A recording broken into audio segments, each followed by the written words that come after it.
wasallam. Sekarang ini susah ya. Bukan orang disuruh, ayo kita sukseskan Ramadan, ayo podo puasa, nggak ada seruan begitu kan? Yang ada cuma apa? Hormati yang tidak puasa. Ini apa sih? Mestinya kan dipublikasi baru kemudian yang itu nggak masalah. Ini yang takwa nggak disuruh, yang beriman nggak didorong-dorong, tapi yang nggak puasa difasilitasi, dilegalkan.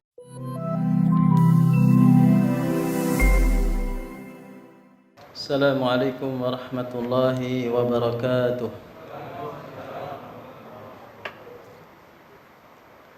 Alhamdulillahi rabbil alamin. Wa bihi nasta'inu ala umuri dunya waddin. Wa nusalli wa nusallimu ala khatimil anbiya'i wal mursalin sayyidina wa habibina wa maulana Muhammadin wa ala alihi wa sahbihi wa man sara ala nahjihi ila yaumiddin. Amma ba'du. Hadratil muhtaramin, para guru, para asatidzah yang saya muliakan, jamaah Masjid Al-Akhbar yang dicintai Allah Subhanahu wa taala. Alhamdulillah pada malam hari ini dalam suasana hujan, Allah Subhanahu wa taala berikan kita nikmat iman dan Islam, sehingga karena iman inilah kita berada di salah satu rumah dari rumah Allah Subhanahu wa taala. Semoga kedatangan ke sini menjadi upaya kita untuk terus menambah ketebalan iman kita kepada Allah Subhanahu wa taala. Semoga menjadi sebab ditambahnya hidayah di dalam hati kita. Allahumma amin. Bapak dan Ibu yang dirahmati Allah Subhanahu wa taala, sebelum berangkat ke sini tadi saya sempat membaca buku yang tidak terlalu tebal, buku berjudul Ma'alim fit Thariq. Ma'alim fit Thariq. Yang kira-kira artinya rambu-rambu perjalanan. Ya, rambu-rambu perjalanan karya seorang dai besar, Syahid Said Qutb, yang karya beliau yang paling besar adalah tafsir Dhilalul Quran. Tafsir Dhilalul Quran yang sampai hari ini bisa kita beli di toko-toko, bahkan sudah diterjemahkan ke dalam bahasa Indonesia dan bahasa yang lain. Salah satu pikiran beliau itu di Ma'alim fit Thariq. Konon kata adiknya Muhammad Qutb, Ma'alim fit Thariq itu adalah muqaddimah dari tafsir Dhilalil Quran. Jadi kalau kita ingin garis besarnya Dhilalil Quran, ya baca Ma'alim fit Thariq. Dalam satu subjudul yang pertama itu beliau menulis Jilul Qur'ani Al-Farid. Jilul Qur'ani Farid. Generasi Quran yang istimewa. Generasi Quran yang istimewa. Kalau kita baca begitu, beliau cerita tentang futuhat-futuhat. Beliau bicara tentang kemenangan-kemenangan umat Islam di zaman Rasulullah sallallahu alaihi wasallam dan di zaman para sahabat. Ya.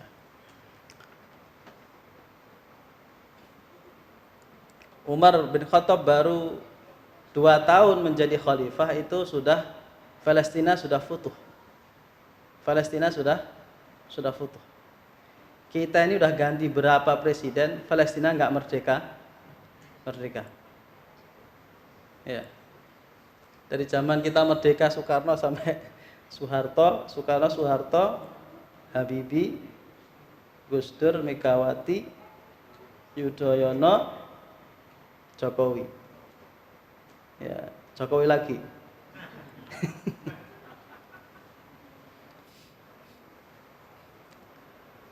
Ini Palestina ya Ini saya pakai ini. Umar cuma berkuasa 2 tahun sudah bisa membuka Palestina.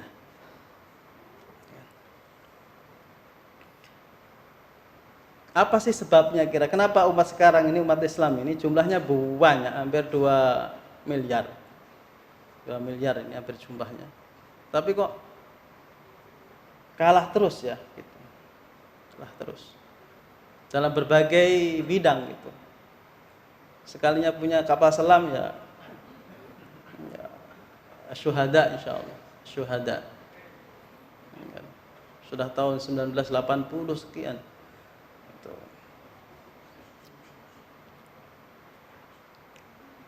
Ini fenomena yang merata ya, di mana-mana kebatilan lebih dominan daripada kebenaran gitu. Kenapa kira-kira gitu? Kata beliau, ya sebabnya karena kita ini sudah tidak lagi dengan Quran itu tidak inherent gitu, nggak nyambung, nggak sejiwa lagi dengan Quran, tidak yatalaham dengan Quran, tidak mendarah daging Quran itu.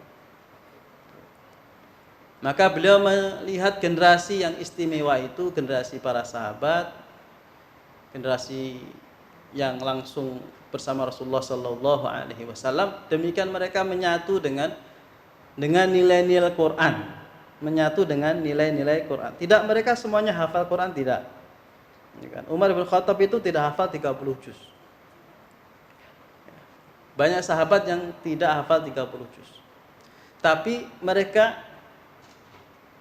gambaran Quran dalam kehidupan sehari-hari. Bahkan ketika Ali bin Abi Thalib itu mengalami masa fitnah ya, masa dia sangat sedih, bayanginya kenapa di zaman Abu Bakar, Umar itu enggak kayak ruwet seperti zaman kamu Ali. Kata Ali, sahabat Ali ini pinter. Ya karena rakyatnya kayak saya. Rakyatnya dipimpin Umar tuh kayak saya nih, kayak Ali. Sedangkan ketika saya berkuasa, rakyatnya kayak kamu.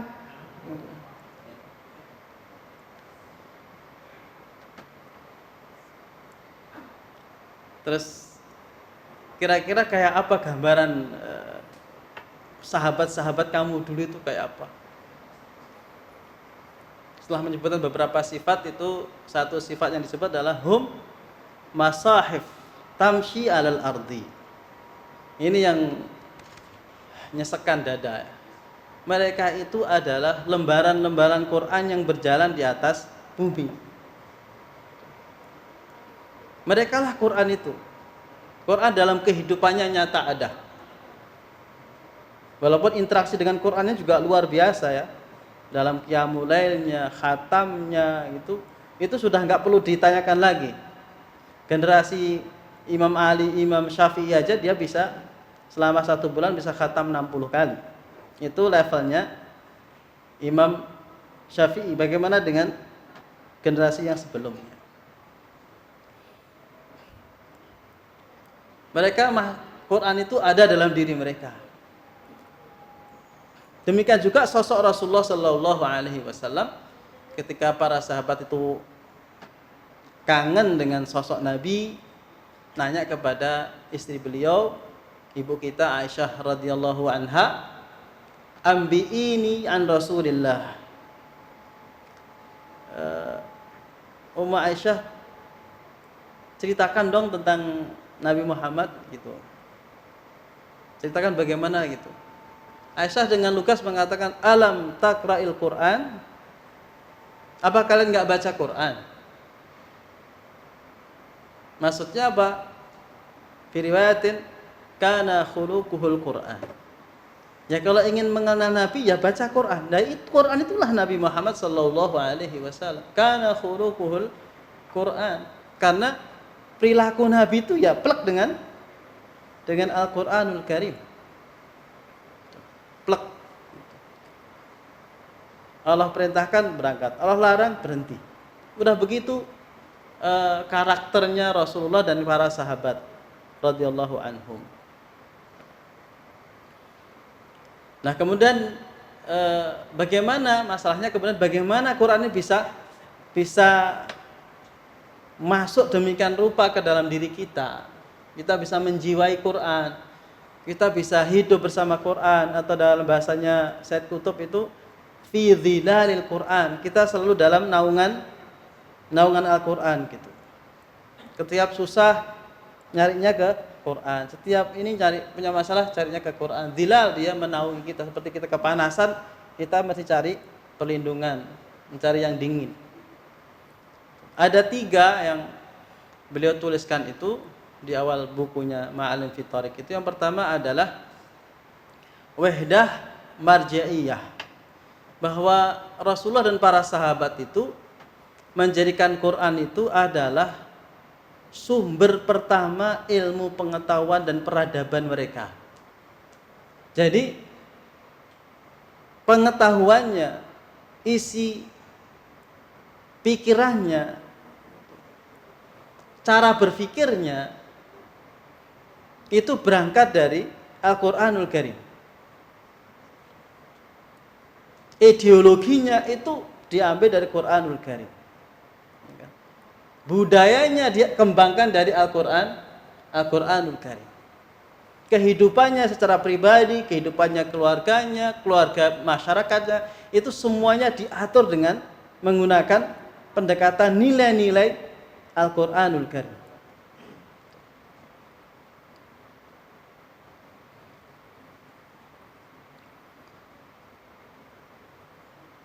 Ini bisa kita lihat di dalam hadis Nabi, bagaimana ketika Nabi Muhammad SAW itu membangun masyarakat di Madinah.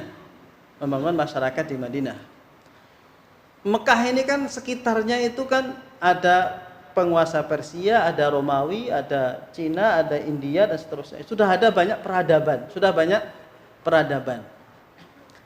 Apalagi di Madinah ada peradaban Yahudi di Madinah itu. Tapi Nabi Muhammad SAW membentengi para sahabat jangan sampai pikiran mereka itu terkontaminasi oleh filsafat Persia, filsafat Romawi, yang secara materi mereka lebih nampak mencrong, lebih nampak wow gitu, wah gitu. Seperti kita melihat Eropa, kira-kira begitulah ya, wah gitu. Yahudi juga begitu. Bahkan mereka sudah membangun peradaban atas nama agama. Jadi religiusnya tinggi. Persia materialisme, paganisme, Romawi, India lebih parah lagi, ya kan? Cina juga begitu. Tetapi Rasulullah SAW betapa murkanya ketika sahabat Umar bin Khattab itu dengan bangganya dia memamerkan lembar-lembar Taurat. Padahal Nabi Muhammad SAW lagi membangun kota Madinah, tentu memerlukan banyak referensi, kira-kira gitulah ya. Memerlukan banyak masukan pikiran bagaimana membentuk masyarakat yang bagus, yang maju, berperadaban, berteknologi tinggi, makmur, adil, dan seterusnya. Umar datang dengan lembaran, Nabi murkanya bukan main. Ihmarra wajhuhu, wajahnya merah padam. Sampai dia mengatakan, wallahi ya Umar, demi Allah ya Umar, lau Musa hayyan baina adhurina la yahilu lahu illa an yatabi'ani. Ngerti enggak Umar? Kalau seandainya Nabi Musa itu masih hidup di zaman aku sekarang ini, dia tidak boleh mengikuti Taurat lagi.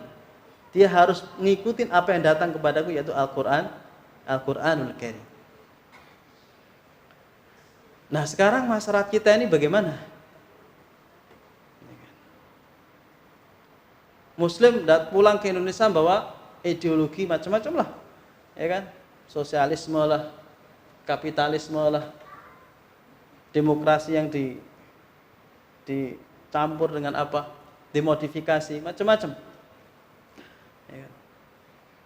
Itu yang disebut dengan satu pemahaman eksklusif. Tapi ketika kita mencoba menyodorkan sebuah sistem yang bersumber dari Quran, itu justru menjadi masalah negeri ini. Ya, ketika kita mencoba ini loh konsep Qur'annya, nanti banyaklah suara di netizen itu, ya, eksklusif lah, apalah, kadrun lah, ya, macam, wah gitu, sampai greget aja tuh. Itu di Papua itu kok nggak disebut teroris gitu loh, ya. Tapi ketemu cairan apa aja teroris gitu.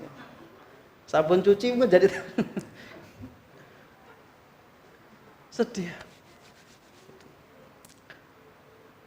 Ya bagaimana kemudian umat Islam itu, dan seperti ini hampir merata ya. Suriah juga begitu, negara-negara ini global, fenomena global. Bahkan orang yang mencoba menggali Quran yang orisinil itu justru sering dibilang eksklusif. Eksklusif. Bahkan sekarang namanya eksklusif itu bukan orang yang menyendiri dengan pemahamannya, bukan. Memahami Islam dengan menggunakan pendekatan ulama-ulama kita sendiri itu disebut eksklusif. Kalau inklusif di mana? Ya ambillah dari barat. Pemahaman Islamnya orang barat. Bagaimana orang barat melihat Islam.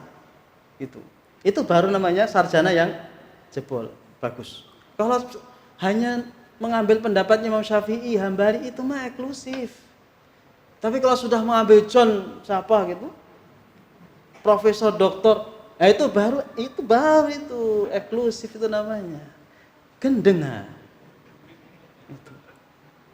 Bagaimana kita belajar dari orang iman aja enggak pada Quran, tapi kita ambil teorinya. Kan aneh. Padahal ayat pertama apa? Alif Lam Mim dzalikal kitabul la raiba fihi hudan lil muttaqin.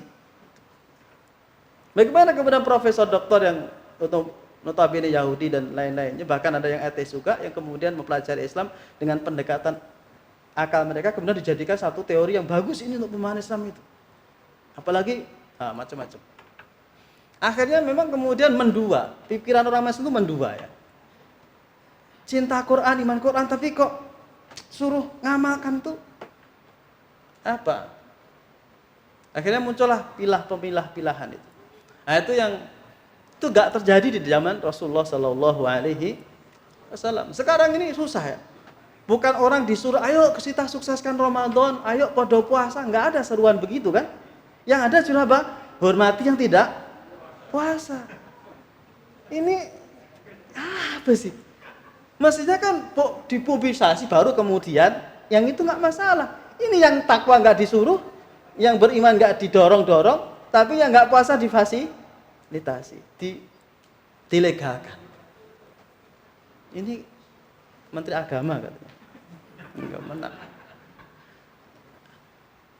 Ini akibat apa? Karena memang Quran itu nggak masuk gitu. Quran itu baca Quran itu begini loh, gitu. Takut kalau terkontaminasi ayat-ayat itu, Masya Allah. Kedua, kata Syekh Qutb, para sahabat itu belajar Quran itu talaki litanfid. Belajar itu memang semangatnya untuk mengamalkan. Baca Quran untuk mengamalkan. Sekarang ini muncul lagi pikiran bahwa baca Quran harus harus kritis. Karena tidak ada teks yang suci, itu tidak ada. Semua tidak ada Quran tidak kebal, termasuk Quran tidak kebal kritik. Maka baca Quran sekarang dengan semangat apa? Mau ngeritik Allah Subhanahu wa taala. Ini pikiran yang datang dari sana, Florida dan Leiden dan bagaimana tadi yang pertama itu. Kok mau mengamalkan? Yakin aja enggak. Namanya tafsir terbuka. Jadi tidak ada teks yang mestinya kan kalau kita belajar sebuah puisi yang tahu persis maksudnya siapa? Yang buat kan? Tapi namanya tafsir terbuka itu enggak. Ya terserah saya. Yang memahami saya kok jangan salah, dan saya enggak boleh disalahkan. Sampai akhirnya yang punya teks itu bingung sendiri. Lah aku yang nulis kok enggak boleh menafsiri gitu. Saya yang nulis kok saya enggak boleh, tafsiran saya bukan tafsiran yang dirujuk. Quran juga diperlakukan seperti itu, Pak. Jadi orang akhirnya menafsirkan terserah mereka. ya kan? Nggak perlu merujuk ke para ahli tafsir gitu. Terserah dia memahaminya apa. Karena teks itu hidup katanya begitu. Jadi para sahabat itu belajar Quran untuk beramal. Makanya Allah Subhanahu wa taala dalam surat Al-Isra itu, wa Qur'anan farraqnahu litaqra'ahu 'alan nasi 'ala mukthin wa nazzalnahu tanzila.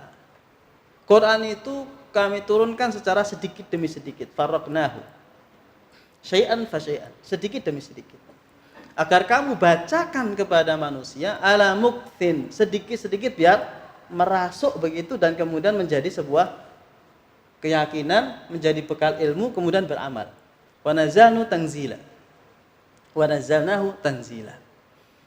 Anzalnahu dengan tanzil itu beda. Anzalnahu itu semua brek begitu, tapi kalau nazzalnahu sedikit demi sedikit. Tujuannya apa? Memudahkan kita untuk beramal. Jadi para hufaz juga harus berpikir bahwa dia menghafal Quran bukan semata menghafal Qurannya, tapi memang punya niatan untuk mengamalkan. Kalau nggak sempat nanti ketika sudah, makanya menghafal Quran sejak kecil, nanti dia ngamalkannya, pahamnya sudah mulai dewasa. Tapi kalau sudah tua-tua ini jangan ngotot, Pak. Ya. Pengen jadi hafid juga gitu. Ya boleh-boleh aja gitu, cuma wis gak wayahe gitu. Sudah diwakili sama yang muda-muda. Yang tua ini konsentrasi bagaimana menjadikan amal. Kalau baca Quran jadi konsep, tulis disertasi, tulis tesis di penelitian, kemudian dijadikan konsep. Dan untuk lingkungan, konsep itu yang sudah umur-umur ini. Tapi anak-anak kita yang harus kecil ngafal Quran, gedenya paham, sudah jadi pejabat ngamalkan. Ya, gitu. Baru Indonesia akan berubah. Yang ketiga, kata Syed Qutb, generasi sahabat itu ketika sudah turun wahyu, hidup bersama wahyu, itu ada namanya syu'ur al-uzlah syu'uriyah an hayah jahiliyah. Jadi mereka sudah secara perasaan ini sudah memang masih jahiliyah sekitarnya, tapi sudah tidak nyambung dengan jahiliyah lagi. Dia punya rasa tersendiri, tes sendiri, rasa sendiri dalam kehidupannya. Dia gandrung dengan nilai-nilai Quran. Tidak lagi melirik dengan nilai-nilai jahiliyah di sekitarnya. Walaupun di sekitarnya ada berhala, tapi dia sholat tanpa perasaan terganggu dengan keberadaan berhala itu. Kan nggak ada ceritanya sahabat iseng gitu kan, sholat terus malam-malam tendang dok gitu kan, mumpung nggak ada yang lihat, kan nggak ada. Nabi Muhammad SAW juga sholat begitu saja, sekitarnya ada 300-an lebih berhala, nggak ada yang diisengi sama Nabi itu. Digempur itu kan setelah Fathul Mekah. Ketika selama 13 tahun di Mekah tidak ada ceritanya berhala yang tiba-tiba hilang kupingnya gitu, nggak ada. Tapi imannya mantap. Semangat untuk mengamalkan Islam sangat kuat sekali. Untuk memenangkan Islam itu sangat kuat sekali. Pengennya sih, Hamzah itu pengennya, ayo wes toh, saya perang aja gitu loh. Semangat memperjuangkan Islamnya itu luar biasa. Tapi diatur oleh komandan, oleh pimpinan, qiyadah gitu loh. Kufu aidiakum wa aqimus shalah. Ketika sahabat sudah pengen berjihad, enggak tahan itu pedang kamu. Kufu aidiakum wa aqimus shalah. Masukkan kembali pedangmu itu, sekarang banyakin salat. Aqimus shalah wa atuz zakah, dan banyak sedekah. Tidak kehilangan semangat, tidak larut dalam kehidupan jahiliyah. Nah, ini tidak mudah. Tapi bukan tidak mustahil. Tapi tidak mustahil. Walaupun kata para ulama untuk mengembalikan generasi sahabat kembali itu mustahil. Tapi untuk pribadi dan masyarakatnya lebih kecil itu sangat mungkin. Semoga kita bisa memulai dari diri kita, keluarga kita dan masyarakat kita. Keluarga kita, wallahu muwaffiq ila aqwamit thariq. Assalamualaikum warahmatullahi wabarakatuh.